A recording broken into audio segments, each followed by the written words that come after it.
Hello, welcome to a Weekly Shonen Recap. This week it's just me. We've tried to do a meeting for the discussion for a few days now, and we haven't been able to get it working correctly. So, what we're going to try to do is I'm going to recap the chapters over the last few weeks that we've missed, and then we're going to try to do the new chapters later this week as soon as possible. So, with that said, I guess I'll just do our usual order of Black Clover, Chainsaw Man, Dr. Stone, and there was not a Hero Academy when we last did a video. It was on break, but now there's a new chapter there. So I'm going to discuss that here. And then there's also a One Piece chapter. And there was the finale at this point of Burn the Witch. But I am going to save that so we can discuss that together, since it's a special limited series they have going. So to start us off with Black Clover, chapter 264. We find out that Noct has transportation magic using shadows. It's not I guess it could be a spatial magic, but it's more shadow based, so it might just be its version of it. And this beginning part here is shaping up kind of like an ant palace from Hunter x Hunter situation. They're planning on how to infiltrate it and what teams to take. And we find out that, let me see, I wrote some notes here. Dante has gravity and body magic. Zenon has spatial and bone magic. And then Vonica has curse, warding, and blood magic. And then, like I said, he has to choose people. So Jack says that, of course, he'll choose captains, which you would think. But Yuno basically begs to go because he wants to save Vengeance.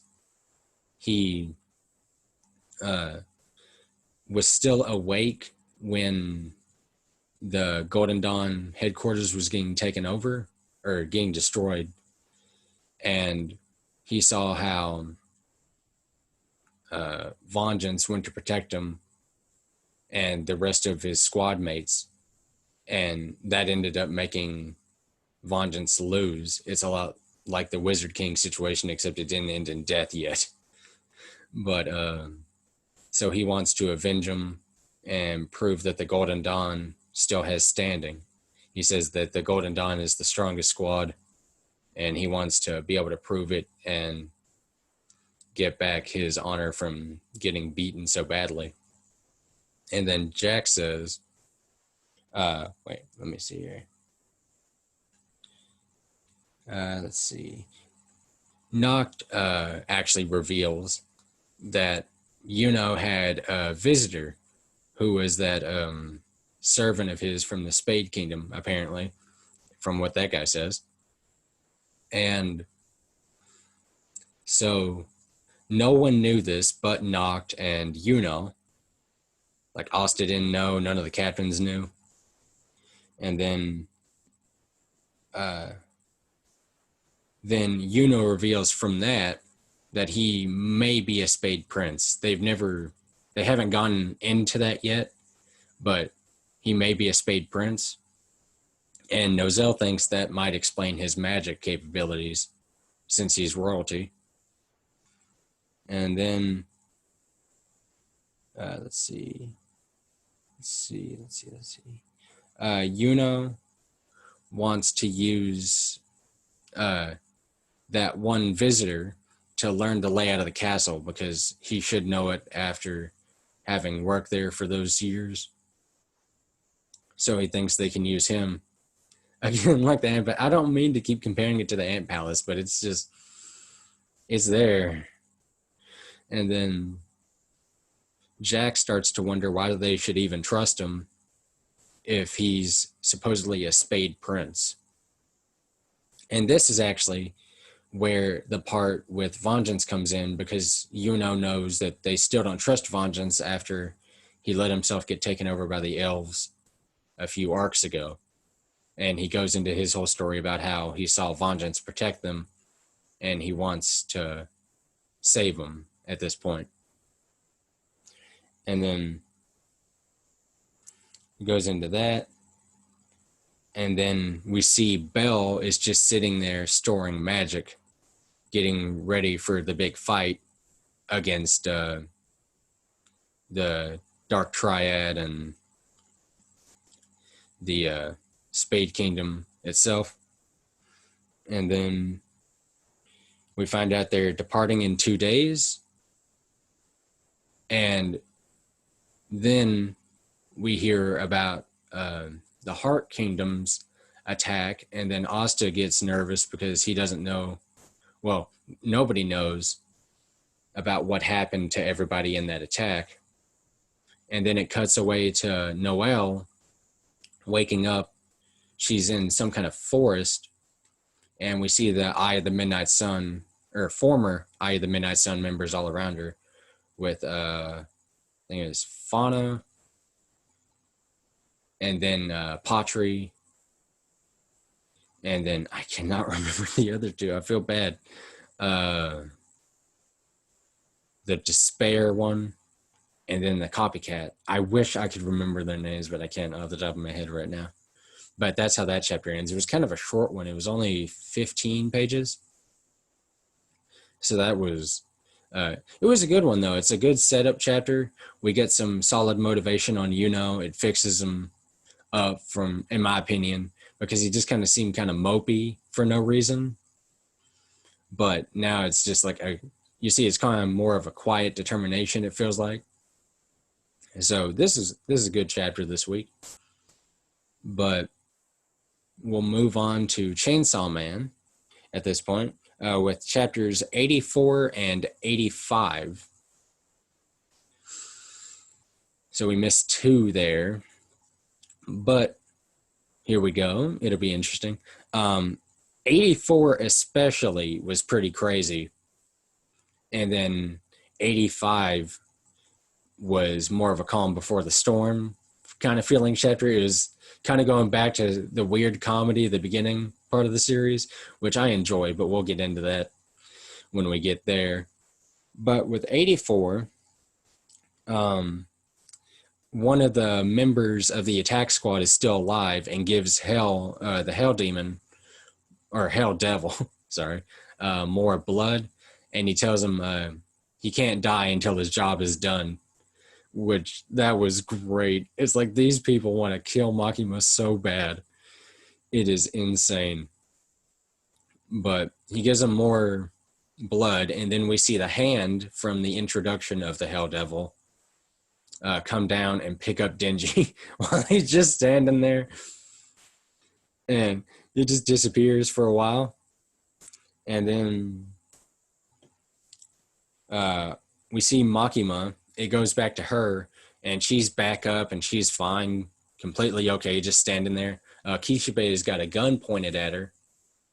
But besides that, they're just talking, which I love this. This is so weird, but I love it. It's we see that Kishibe is pointing a gun at her, and then we find out that attacks against Makima will change into illnesses and accidents towards regular Japanese citizens as per a contract she has with the prime minister, which that gave me some JoJo Part 7 vibes. I'm not going to spoil that just in the middle of the video, but there we go. That was cool. And then we haven't seen anything with that yet, but it's just, that's a neat little detail there. And then Makima believes that Chainsaw Man will return no matter what, even though he just got taken straight to hell. And we find out that she's a fan of Chainsaw Man. Like, she thinks he's the hero of hell, in her own words. Let me see here. And he basically, we see her call him the hero of hell, and he's basically in a Doom screenshot. He's standing on top of tons of devils, just ripping them to pieces. It is crazy. Such a good piece of art. It reminds me a lot of it's probably meant to, but it reminds me a lot of the first, I think it was the first chapter when he's fighting the zombie devil and we see him standing on top of all the people. That was great. And then let's see, what does it say? Chainsaw Man, due to his power, is killed by many devils. So he's not invincible, but he is incredibly strong. Like, he'll be marked as like, oh, we need to get rid of this guy. Not at this point, but just Makima explains, because we're seeing him fight, but it's her voice over, like her speech bubbles going across the pages. And we find out that they pretty much, they're divided into camps, the devils are, of run away from Chainsaw Man or try to kill him as best as possible, which we're seeing here does not go well.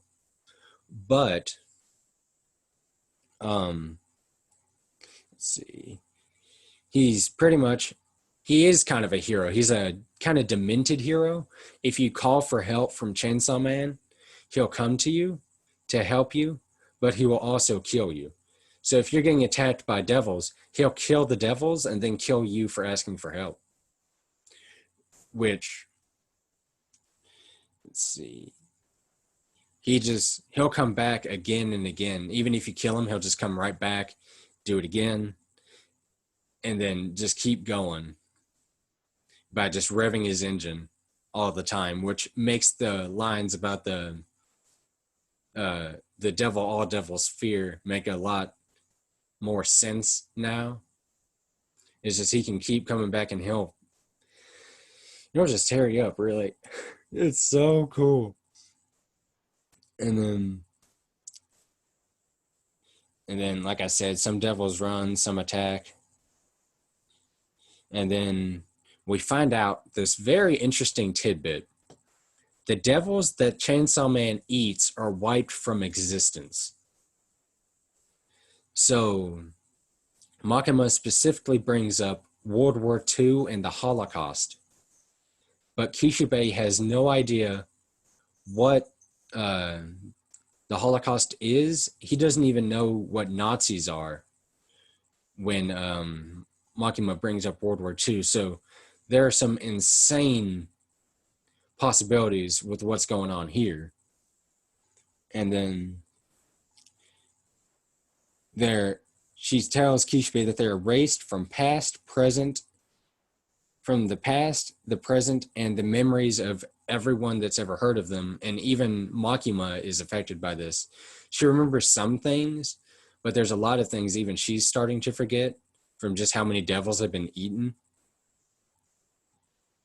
And then specifically mentions the Holocaust, World War II, along with Arnalone syndrome, SOA, AIDS, nuclear bombs, and the Mount Itoi eruption.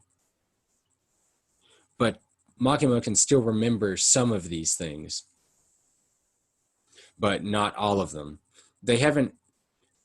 I particularly didn't really get it because she says that she's affected by the memory loss, but she can still remember some of them. So maybe they're just more fresh devil kills. I'm not sure, but we'll see how that goes. And then let's see. And then we find out Makima can control anything she believes to be lesser than her. So Denji and everybody else. And then we find out the way it works is if she beats them, they're lesser to her. So she wants to try to beat Chainsaw Man in a fight so she can control him. And then she wants to make a better world by getting rid of things like hunger and war. But I still wonder, I guess that would make it where you would never get hungry. I'm not sure how it works, like in the sense of like, if she gets rid of hunger, do we just not know what it is? Like, oh, I need to eat something, but I don't know what the sensation is called? Or would we never have to eat again? I imagine we'll never have to eat again, but it's it'll be interesting, another one just to see, because it's so hard to tell with this series what's going on at some points. Like, not in a bad way, but just there's so many directions you could take this. There's so many interesting concepts that it's really hard to get a grasp unless the mangaka really says what's going on here. Oh, and she also does say get rid of death, so that would be interesting. And then she's okay with losing to Chainsaw Man because she's a fan. So if she died to him, it would be the biggest honor she could receive, just to die by his hand.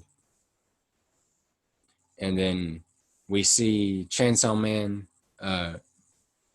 Kishibe and Makima are still talking, and Makima says they have to cut their conversation short. And then we see the door to hell opens. Well, it shows back up. And then Denji and Chainsaw Man, basically just Chainsaw Man, bursts out and just blood comes pouring out. There's guts everywhere. It is a great bit of art there. It was really neat to see it. And then, okay, so that's the end of that chapter there. And then let's see, what did I say here? What did I say? 85, sorry.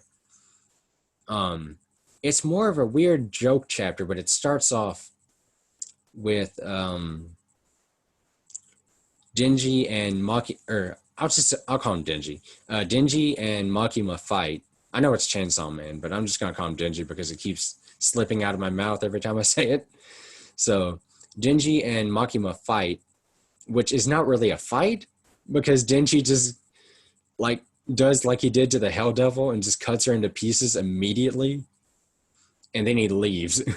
He doesn't kill Kishibe, which Denji did say a long time ago that if they fought, he wouldn't kill Kishibe, their first fight. So I wonder if that part of his mind is still there enough to recognize that, or if he just didn't feel like killing Kishibe. Because this whole chapter is about Pochita fulfilling some desires of Denji's that he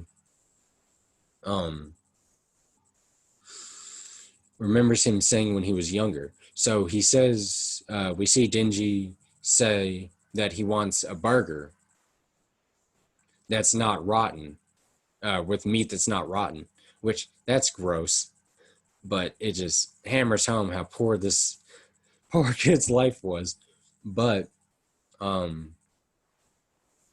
he goes to this burger joint where we see Kobeni again. I don't know how to say that name. Kobeni. I'm going to say Kobeni, I guess. I always have trouble with some of these pronunciations. I'm sorry. But she's working as a waitress there. So she's back, which is great. We've been wondering where she was or how she'd appear back. And this is just great for her.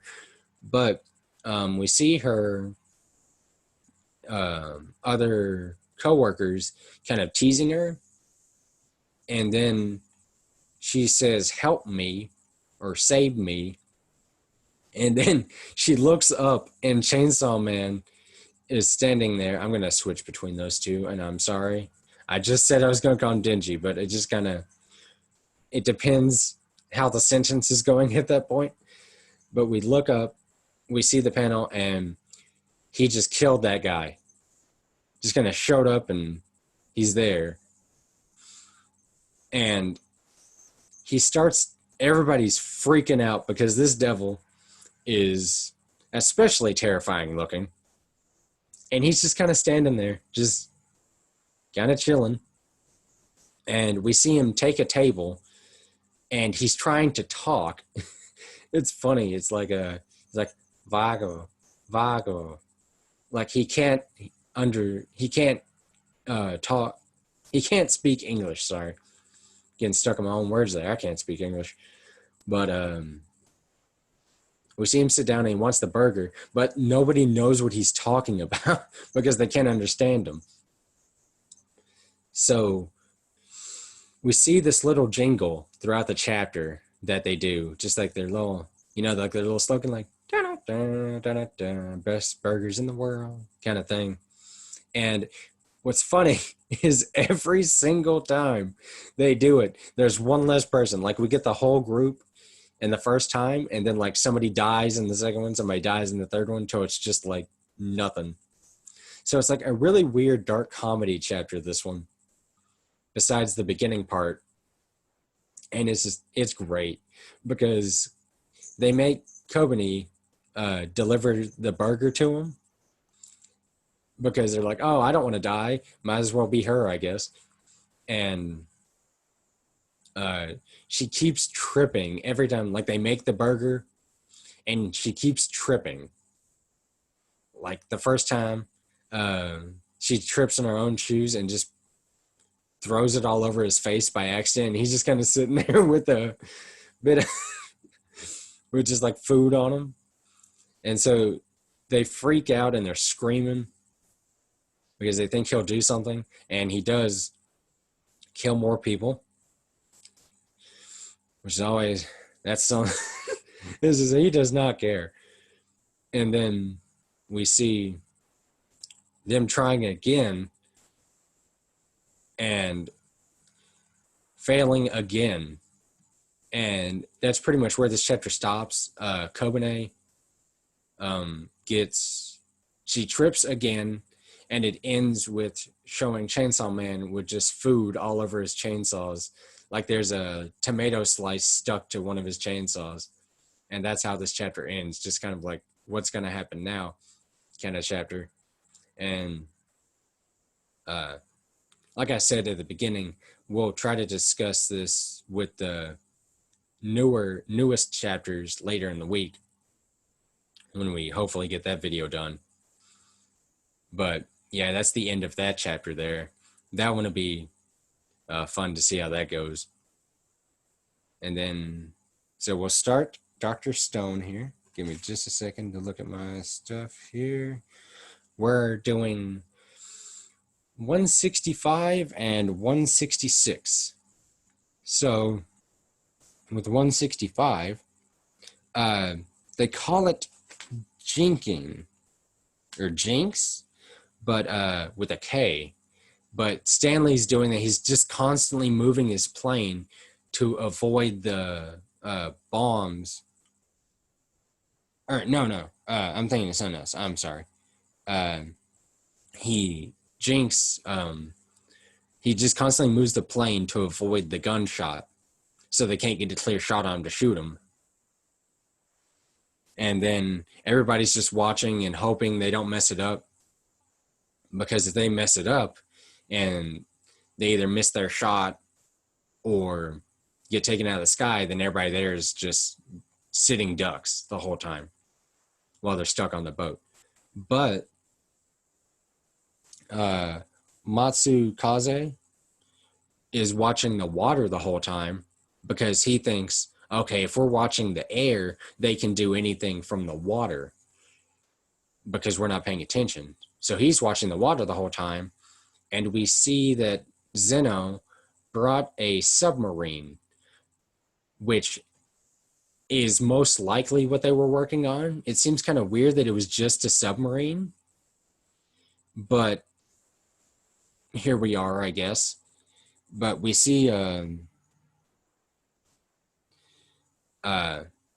he didn't know about submarines. The overall speech bubble says this. I get the narrator. I don't know why I said overall speech bubble, but the narrator says this. he was smart enough to look at the water, but he didn't know about submarines. So then we see the submarine, which is most likely what they were working on, which I hope that it's something better than just a submarine, because pretty much they come and attack the ship with a bomb attached to the submarine.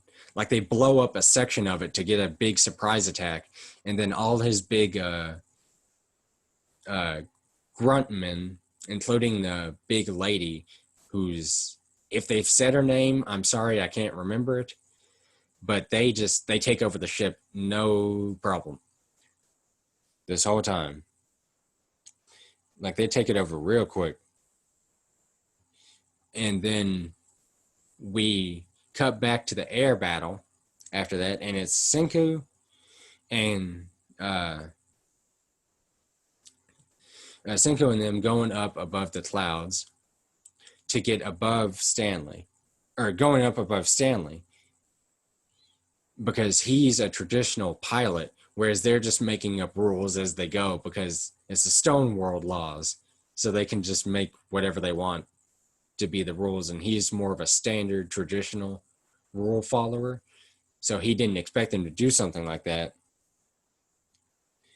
And they carpet bomb his plane with acetylene gas, which will stop the engine. Let's see. 1 second. Let me check something. Which will hopefully stop the engine. And then, let's see. Which will hopefully stop the engine. I'm sorry, I keep going over that. I'm just trying to make sure I'm getting this right. And that's where their section ends. They're trying to drop the bombs on him. And then Matsukaze is below deck, and him and the other warrior guy, I wish I could remember his name, I'm so sorry, but they start taking over the ship. One of the grunts goes down into the like lower decks of the ship just to check it out. He thought he heard something, and then Matsukaze and the other guy attack him in the dark, and he says they start their counterattack by making their stone laws in the stone world, which I love that. That was a really cool scene with that. And then, so that goes into chapter, what chapter was this? I'm sorry. 166. There we go. With 166, we see more of Matsukaze's counterattack. He's just taking a lot of people out. And they try to throw grenades at him, but he's using the spear technique he learned to grab them out of the air and toss them up above him so they don't hurt anybody and don't hurt him. And that was just a neat, like the art in that panel, and with the panel preceding it where he gets ready to do the move was awesome. I love that art in this chapter. And then after that, we cut away to the dogfight in the sky, and it turns out that the acetylene gas worked, but because of how they were handling it, Senku's plane goes down with it because their engine caught some of the gas also. So their plane goes down too, which I thought it was a really funny comedy moment. And then they crash and they check on who it is. And it's a lady that looks like Stanley, but it is not Stanley who was piloting that plane. Like, it looks like a female Stanley, pretty much. And I can't remember if they gave her a name. I am so bad with some of these names. I am so sorry. I have a lot. It's just a lot of stuff to keep in the old headspace there. But we see that, and we see that she says that if it was Stanley, they would have stood no chance. And that he was saved for something else. And it turns out he was in the sub this whole time. And he just takes out Matsukaze and the other guy real easy. He shoots Matsukaze and his ceramic arm thing gets blown off, and you just see the injury in his shoulder. And then Zeno thinks it's checkmate because their strongest piece was just taken out by his strongest piece, being Stanley. And then Senku laughs at him and says, my strongest piece, huh? And then we see Tsukasa readying a spear at Zeno's face. And that's how the chapter ends. I love that. That was so cool. That was such a badass moment with that one. But man, that's how that chapter ends. I'll be interested to discuss the next chapter with that. But that's how that one ends. And it shows, Tsukasa going to stab Zeno, and Zeno's just got this oh no face. He's like, oh, I did not expect this. And I love that whole moment. That was so cool. These last few Dr. Stone chapters have been really great, and I've been loving them. Let's see. That's the end of that. So we'll go on to Hero Academy, which that is chapter 284. With this chapter, we see a lot of setup or a lot of like flashback is spent with this. A lot of this chapter is spent in flashback. I'm sorry, getting messed up with my words. But we see Deku in the air with Shigaraki and everybody, and they want him to, everybody like, I think it's, I can't remember the one guy's name. Is it Locke something? I wish I could remember, but he's there. Aizawa's down, of course. And then Endeavor's there. Bakugo's there. And they're all telling him to stay away because it's kind of he could easily take his quirk at that point. And they couldn't help him. They want him to stay away so they can keep him protected against something like that. But Deku knows he's the only one that can do this. So then we go into a flashback where Deku is training with Sue, Uraraka, and Sero on how to, like, using their quirks as examples of how to use his. Like with Float and Uraraka's gravity, Sero's tape, and the Black Whip, and also probably Sue's frog abilities and the Black Whip, I would imagine. But we see Bakugo talking to All Might, and All Might tells him, oh, this is also, he asked about Aizawa helping, and this is when Aizawa went to the prison to talk to the portal man, whose name I also cannot remember. I need to look these up sometime because this is bad. But I'm just so bad with names. But we see that that's when this is taking place during that visit. And Bakugo goes to talk to All Might because he noticed that in the notes, All Might kept really good notes of all of the deaths of the One for All wielders' deaths. It's like how they died, different things like that.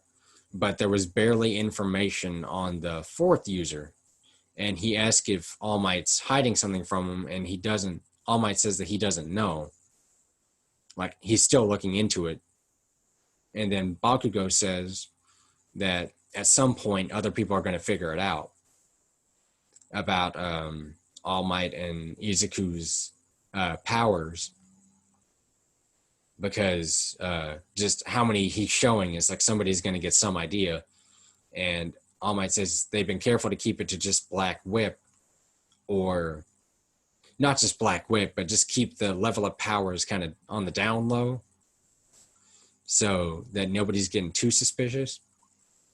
And then they talk about how Bakugo feels like he needs to keep him at arm's length a lot, and he used to bully him for feeling inferior, but now it's just he wants to keep him away because All Might and Bakugo both know that Izuku will just go in and he'll sacrifice his own body just to do what needs to be done as a hero. So they don't want him just tearing himself apart. So Bakugo's trying to be the number one hero to be able to take that weight off of Izuku, which I thought was a nice moment for Bakugo. He's not my favorite character, but that was a nice moment, kind of seeing why he's done all this.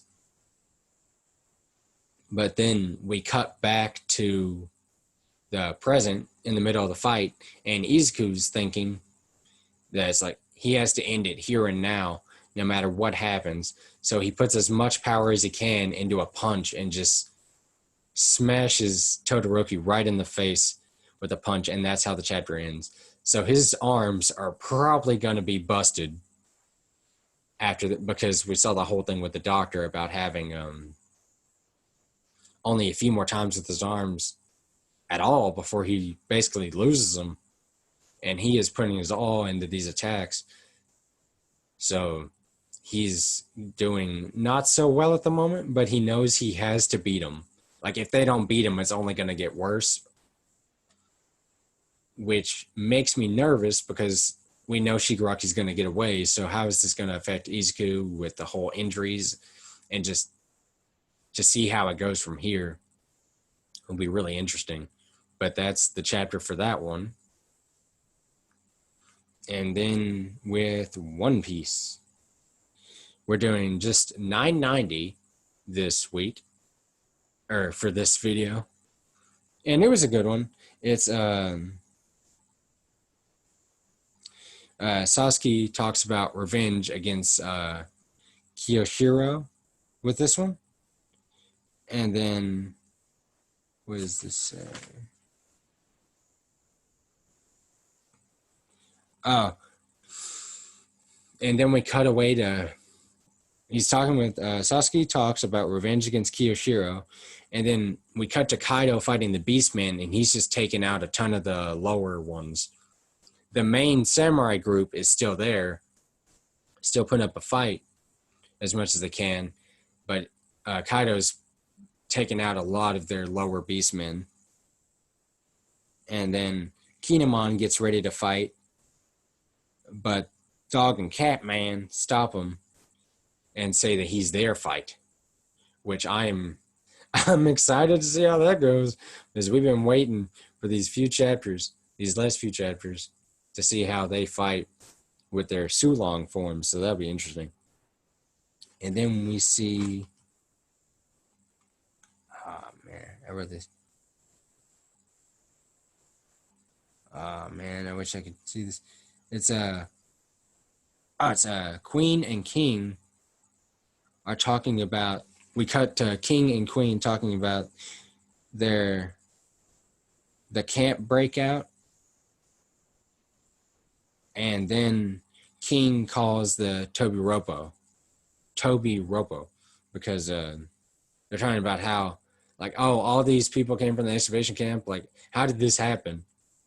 And then we see King calling the Toby Ropo, and then we see Drake and Hawk are talking, and Drake says now is the time to betray them, because Drake has been the Marine this whole time. And then Hawk says there's a 1% chance of someone surviving until tomorrow, which I immediately thought of Drake there, just because he's been hiding this giant secret from Kaido and his men. So it's like, once they find out, he's not going to do so hot. But we'll see how that goes. And then it says we find out that there are 5,000 intruders at a 30,000 person feast. It's the biggest disaster in Onigashima history. And then King says to put the power struggle on hold between the Toby Robo, because capturing Yamamoto won't earn them a challenge with one of the lead performers. So they get upset about that, but they have other things they have to do. So he puts that on hold. And then King tells them to stop enemies from ascending the castle. And then they take Drake to the queen. We cut back to Drake being taken to Queen. And then the Yakuza and prisoners are trying to clear the way for the Straw Hats and run into a number, one of the number groups. And then the number goes to use his club, and Zoro cuts it clean in half. And then Luffy runs on, and Jinbei stops the club with one hand. They mention this is a lot like the Oars fight from back in the day and how they've gotten stronger since then. And then Luffy goes Gear 4 with his Kong gun attack and goes to attack the number. And then we cut away from that to see Queen is beating up Drake in this room. And then they let him know that they know that he let Law escape. They let him know that Drake, they let him know that they know that Drake let Law escape. So he knows he's in danger. And then they don't know if it was a group or Drake alone. And then there's an explosion. There's an explosion from outside, and then Drake runs away and attacks the number on his way out. And then using his X attack, I think it's Excalibur, which is a really cool name for a move like that. He turns into his lizard form. And then Drake says he's a one-man army and he can't explain, but he yells at Luffy if he can join up with him for the moment. And that's how the chapter ends for that one. Like, Luffy's just looking like, what? And then that's how the chapter ends for that one. But overall, I'd say over these chapters, all the series have been really good. Black Clover is getting back into its stride. I hope. Please. Chainsaw Man doing good. It was a bit weird, I'll say, to after the several weeks of just like agonizing character moments and just, oh man, why do I read this kind of moments, to go back to a kind of dark comedy kind of chapter. But I really enjoyed it. It was a fun change of pace from what's been going on lately. And then with Dr. Stone, that's been good. I'm still worried about the submarine thing, but hopefully that'll get something. Like, maybe it's something else. They just haven't explained that yet, but who knows. And then Hero Academy, that's shaping up good. I want to see what happens with the repercussions of those punches and just how this whole arc is going. This whole arc has been really interesting. And then with One Piece, just its usual One Piece greatness with it. And that's about it, really, for these. So hopefully we'll be back later this week with the newest chapters. But for now, thanks for watching. Like the subscribe button, subscribe to the like button, and we'll see you next time.